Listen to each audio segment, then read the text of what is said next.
Good morning. हम थायोस study कर रहे थे इससे पहले लेक्चर में। उसमें मैंने आपको थायोस का नॉमेनक्लेचर बताया था, उसके मेथड ऑफ प्रिपरेशन बताए थे और फाइनली हमने पिछले लेक्चर में जो है फिजिकल प्रॉपर्टीज़ भी स्टडी कर ली थी थायोस की। आज के इस लेक्चर में हम थायोस की केमिकल प्रॉपर्टीज़ जो है स्टडी करेंगे। सबसे पहले तो मैं आपको ये बताना चाहूँगी कि एल्कोहल्स और थायोल्स की रिएक्शंस जो हैं काफ़ी सिमिलर हैं। एल्कोहल अगर आपको रिमेंबर है तो आप इजीली थायोल्स की रिएक्शन को समझ सकते हैं।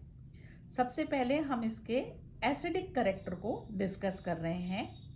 आप जानते हैं कि एल्कोहल भी माइल्डली एसिडिक होते हैं और थायोल्स भी एसिडिक होते हैं, लेकिन अगर हम इनका कंपैरिजन करते हैं तो हम पाते हैं कि थायोल्स जो हैं ज़्यादा एसिडिक हैं एल्कोहल के तुलना में। जबकि सल्फर एटम जो है, अगर हम उसकी इलेक्ट्रोनेगेटिविटी की बात करें तो सल्फर की इलेक्ट्रोनेगेटिविटी जो है ऑक्सीजन की तुलना में कम होती है, फिर भी थायोल्स जो हैं ज़्यादा एसिडिक होते हैं। इसकी इस इन्हेंस्ड एसिडिटी को हम जो है कुछ रीज़न से एक्सप्लेन कर सकते हैं। उसमें सबसे पहले देखिए कि मैंने जैसे हेडिंग दिया हुआ है ये larger size and more polarisability of sulphur atom.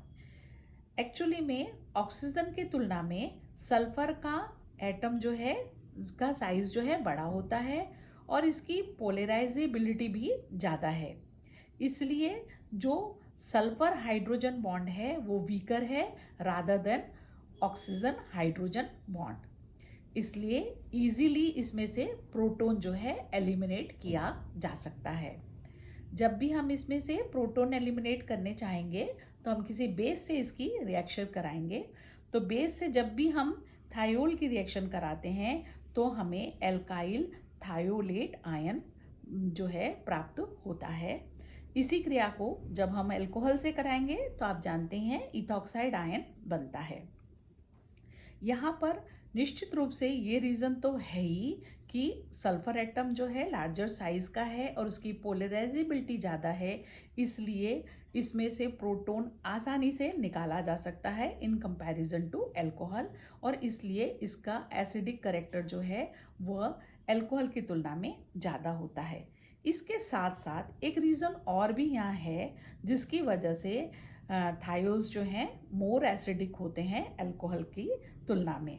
वो रीज़न ये है कि जो थायोलेट आयन फॉर्म होता है वो इथॉक्साइड आयन की तुलना में ज़्यादा स्टेबल होता है, और उसका रीज़न ये है कि यहाँ पर जो थायोलेट आयन है उस पर सल्फर पर नेगेटिव चार्ज है, जबकि इथॉक्साइड आयन में ऑक्सीजन पर नेगेटिव चार्ज है।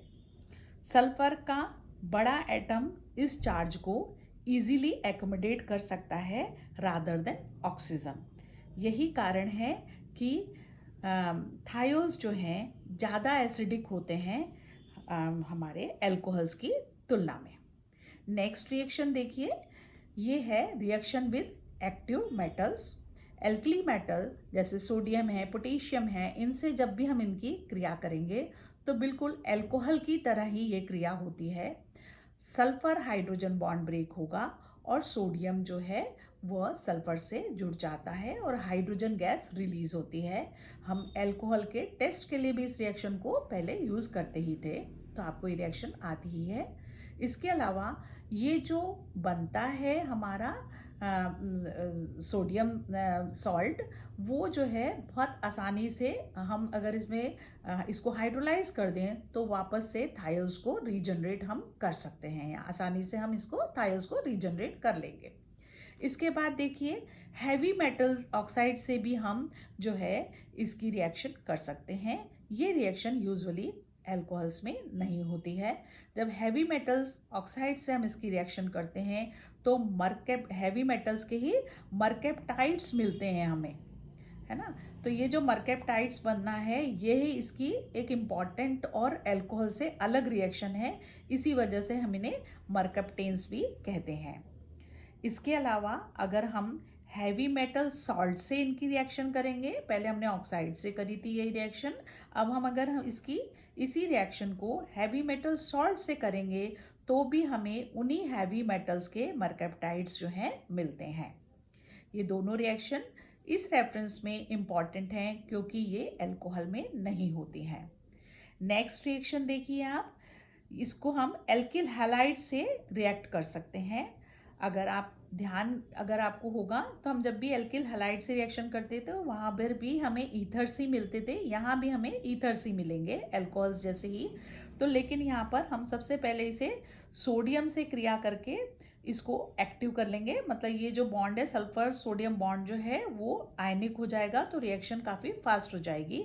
और उसके बाद एल्किल हैलाइड से हम इसकी रिएक्शन करेंगे तो हमें ईथर्स जो हैं मिल जाएंगे यहाँ पर।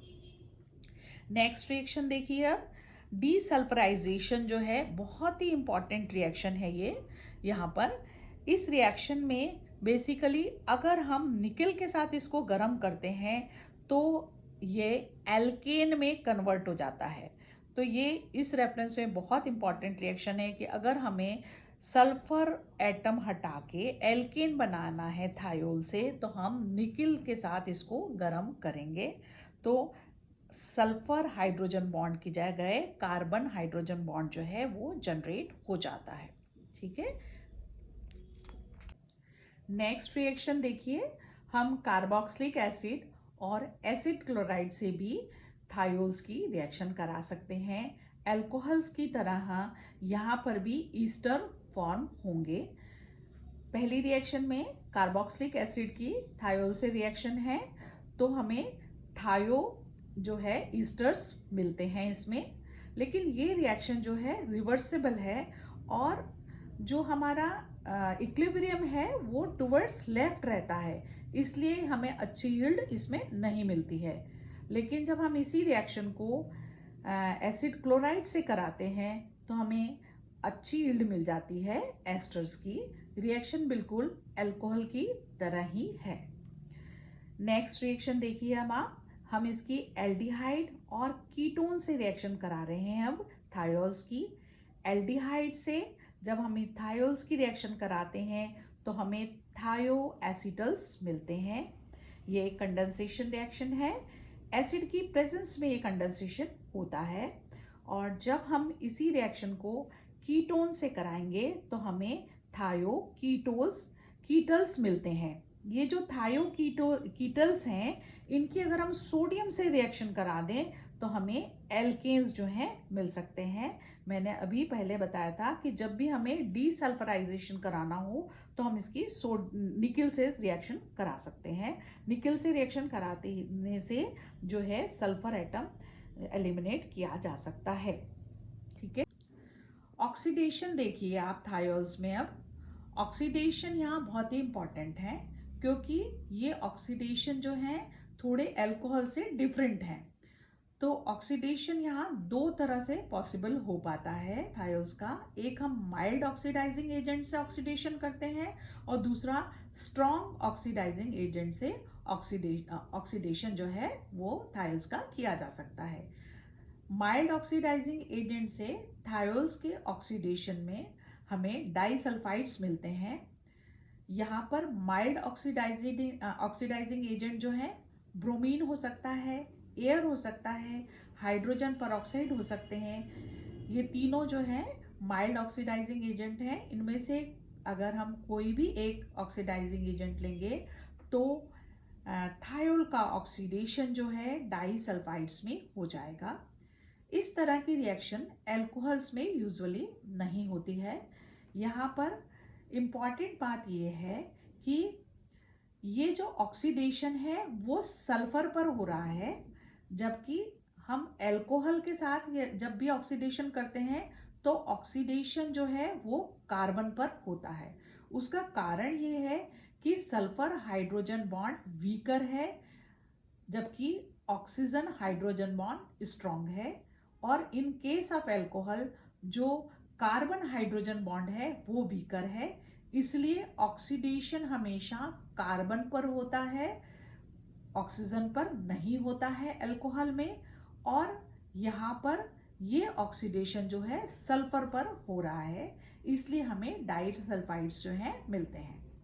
स्ट्रॉन्ग ऑक्सीडाइजिंग एजेंट से जब भी हम ऑक्सीडेशन करते हैं, जैसे स्ट्रॉन्ग ऑक्सीडाइजिंग एजेंट है HNO3, KMNO4, इनसे जब हम ऑक्सीडेशन करते हैं तो हमें जो है डिफरेंट टाइप के ऑक्सीडाइज्ड प्रोडक्ट जो है मिलेंगे।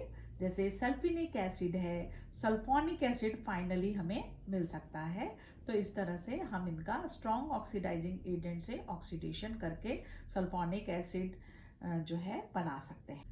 इस तरह से आज हमने थायोल्स जो है कंप्लीट किए हैं। थायोल्स की आज हमने केमिकल प्रॉपर्टीज स्टडी करी हैं। नेक्स्ट लेक्चर में मैं आपको थायो ईथर्स जो है पढ़ाऊंगी। Thank you.